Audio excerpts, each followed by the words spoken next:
Hello students, welcome to SC economics classes. আচ্ছা, আজকে আমাদের টপিক হচ্ছে মাইক্রো ইকোনমিক্সের ল অফ ডিমান্ড। ঠিক আছে, law of demand. What is law of demand? Law of demand basically demand chapter যেটা আছে আমাদের, সেই ডিমান্ড চ্যাপ্টারের সব থেকে বেসিক, যেখান থেকে ডিমান্ডের কনসেপ্টটা শুরু হচ্ছে।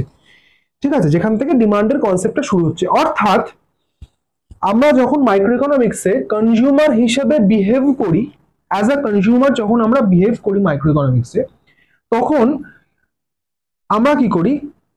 মার্কেট থেকে কোনো একটা পার্টিকুলার কমোডিটি বাই করি, অর্থাৎ কিনি।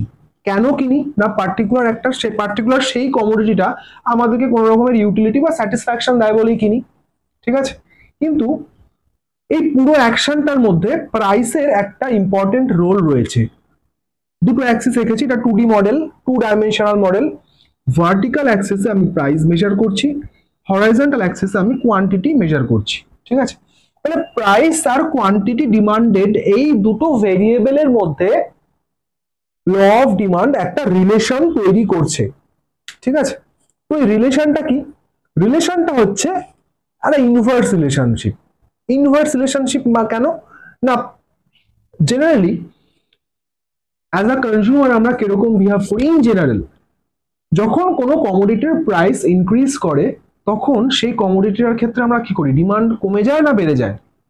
কিছু এক্সেপশনাল কেস বাদ দিয়ে জেনারেলি প্রাইস বেড়ে গেলে আমার কোয়ান্টিটি ডিমান্ডেড ফল করে যায়, এবং প্রাইস যদি আমার কমে যায় তাহলে আমার কোয়ান্টিটি ডিমান্ডেড বেড়ে যায়। ঠিক আছে, অর্থাৎ there is an inverse relationship between price and quantity demanded. ঠিক আছে, তো ল অফ ডিমান্ড বলছে যে other things remaining constant, there is an inverse relationship between price and quantity demanded of a particular commodity. When price increases, quantity demanded falls and vice versa. অর্থাৎ price যখন বেড়ে যায় তখন আমার কোয়ান্টিটি ডিমান্ডেড ফল করে, আর price যখন কমে যায় তখন আমার কোয়ান্টিটি ডিমান্ডেড ইনক্রিজ করে। অর্থাৎ যখন কোনো একটা জিনিসের দাম বেড়ে যায় তখন আমার চাহিদার পরিমাণ বা কোয়ান্টিটি ডিমান্ডেড কমে যায়, তখন মানুষ কম করে কেনে। যখন প্রাইস বেড়ে যায় তখন মানুষ কম করে কেনে, আর যখন প্রাইস কমে যায় তখন আবার সেই একই কমোডিটির ক্ষেত্রে কি হয় না, ওই একই বায়ার যারা ছিল তারা আরো বেশি করে কেনে। শুধু তাই নয়, এতদিন যারা বেশি দামে কিনতে পারছিল না তারাও এসে নতুন করে মার্কেটে একটা চাহিদা বা ডিমান্ড ক্রিয়েট করে। ঠিক আছে, সাপোজ প্রাইস যখন P2, বা আমি ধরে নিলাম PA, দুটো পয়েন্ট নিলাম, একটা হচ্ছে পয়েন্ট A, একটা হচ্ছে পয়েন্ট B।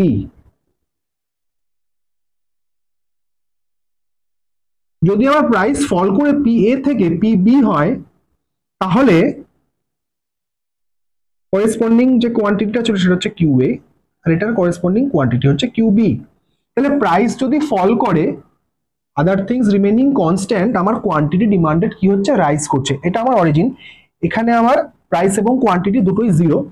অরিজিন থেকে যত আমি রাইটওয়ার্ড অর্থাৎ ডান দিকে যাব তত আমার কোয়ান্টিটি ইনক্রিজ করবে। সিমিলারলি যত আমি ওপর দিকে যাব তত আমার প্রাইস ইনক্রিজ করবে। তাহলে এখানে কি হয়েছে? প্রাইস আমার PA থেকে PB তে গেছে, নিচের দিকে এসছে, সুতরাং প্রাইস কি করেছে? ফল করেছে।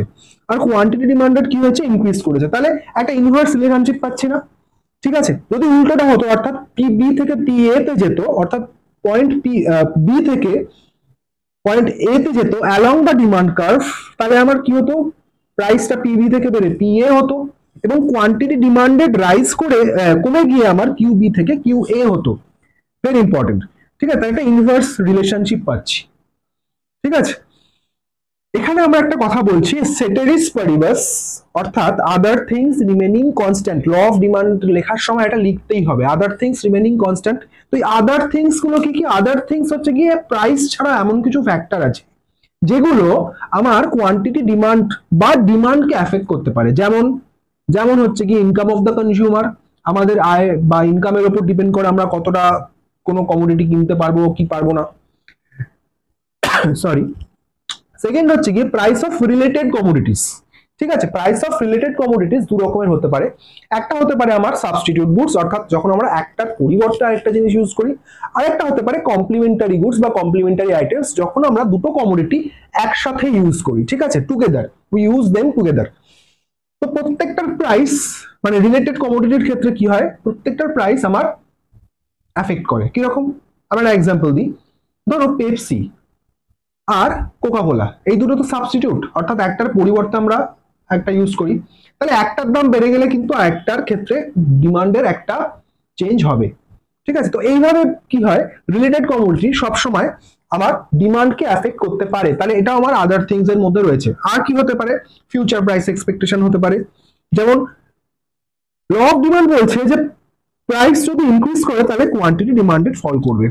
তো একটা লোক যদি দেখে, মানে একজন কনজিউমার যদি দেখে যে কন্টিনিউয়াসলি একটা কমোডিটির ডিমান্ড ইনক্রিজ, প্রাইস ইনক্রিজ করে যাচ্ছে, তাহলে তার মধ্যে একটা এক্সপেকটেশন তৈরি হবে বা একটা এমন মানে মনোভাব তৈরি হবে যে সে এক্সপেক্ট করবে যে in future continuously the price will rise.